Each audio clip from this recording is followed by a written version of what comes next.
ಬೆಂಗರೆ ಶ್ರೀ ಮಹಾವಿಷ್ಣು ಶೇಷಶಯನ ಮಂದಿರದ 50ನೇ ಸುವರ್ಣ ಸಂಭ್ರಮದ ಸಂದರ್ಭದಲ್ಲಿ ಈ ತಿಂಗಳ 15ರಂದು ಪ್ರಾರಂಭಗೊಂಡಿದ್ದ ಅಖಂಡ ಏಕಾದಶ ಭಜನೋತ್ಸವ ಸಮಾಪನಗೊಂಡಿತು.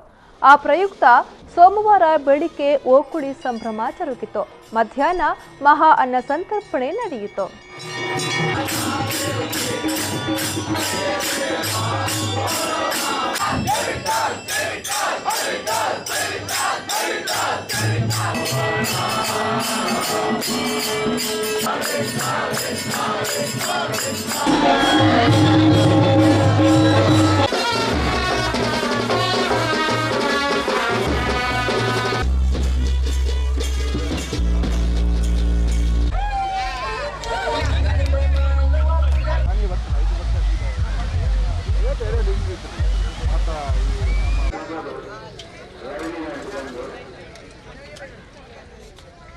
ಅಂಜಾದು ಮಾತೆಲ್ಲ ಸಹಕಾರ ಕೊಡಬೇಕು ಎಲ್ಲರ ಜನಗಳ ವ್ಯವಸ್ಥೆ